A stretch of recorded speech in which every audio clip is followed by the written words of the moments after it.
প্যালেস্টাইনের দিকে তাকান, প্যালেস্টাইনের দিকে তাকান, কতগুলো বাচ্চা, নিরীহ বাচ্চাদেরকে এত মারার পরেও আলহামদুলিল্লাহ আল্লাহ পাক ওইখানকার মাদের গর্ভে যমজ সন্তান দান করে। দেখবেন পৃথিবীর সবচেয়ে বেশি যমজ সন্তান হয় ছেলে সন্তান প্যালেস্টাইনে। সুবহান আল্লাহ পাকে দেখেন। তো মুসা আলাইহিস সালামকে আল্লাহ পাক জন্ম দিয়েছেন পরের বছর, মানে যে বছর জবাই করা চলছে তার পরের বছর মুসা আলাইহিস সালাম জন্ম নিয়েছে। এবার তার মা তো ভীত সন্তুষ্ট, কি করবেন, কিভাবে হবে, ফেরাউন জানতে পারলে তো মেরে ফেলা হবে। এখন আল্লাহ পাক তাকে ওহী করলেন। এই ওহীটা নবুয়ত না, কিন্তু মনের মধ্যে ইলহাম। এটা কি বলি?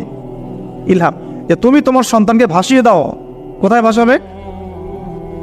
কোনো মা পারবে? বলে তো মারা কেটে পারবে?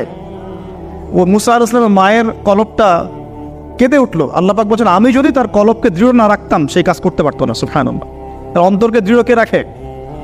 আল্লাহ। আমরা সে আল্লাহর কাছে অন্তরের কলবের দৃঢ়তা কামনা করি। আমি এই জায়গা থেকে একটু মনোযোগ দিয়ে বুঝতে হবে, আস্তে আস্তে শেষ করে দিব।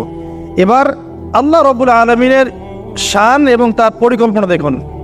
আল্লাহ পাক মুসা আলাইহিস সালামের চেহারার মধ্যে মুহাব্বত, ভালোবাসা দিয়ে দিয়েছেন। মানে সুবহানাল্লাহ। অনেক মানুষ আছে না, বাচ্চা দেখলে মহব্বত জাগে, ভালো লাগে, খুব আদর করতে ইচ্ছা করে। ফেরাউনের ঘরে সন্তান নাই, তার স্ত্রী পানির ঘাটে বাচ্চা চলে আসলো। বাচ্চা দেখে সে বলছে, মাশাআল্লাহ, এত চমৎকার একটা সন্তান, ফুটফুটে বাচ্চা।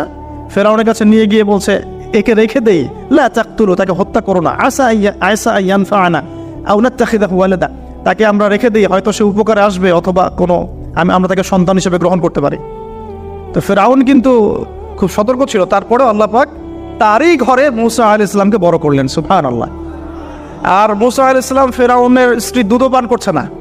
তখন মুসা আলাইহিস সালাম একজন বোন আছে, সে গিয়ে তাদেরকে খবর দিল যে আমরা কি তোমাদেরকে হাল আদুল্লুকুম আলা মান ইয়াকফুলু, এমন একজনের কথা বলবো যে মুসাকে দুধ পান করাবে, এই বাচ্চাকে দুধ পান করাবে।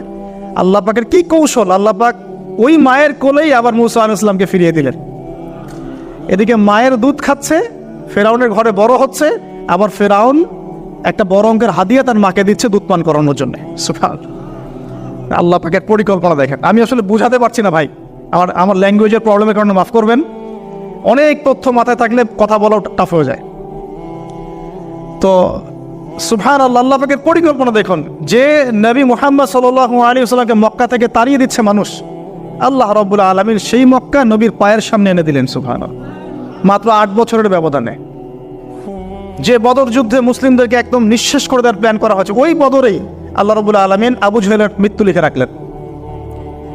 যে ইউসুফকে কুয়ায় ফেলে দিল তার ভাইরা, সেই ইউসুফকে আল্লাহ পাক সেখান থেকে কারাগার, রাজপ্রাসাদ, সেখান থেকে কারাগার, সেখান থেকে আবার নিয়ে আসলেন মিশরের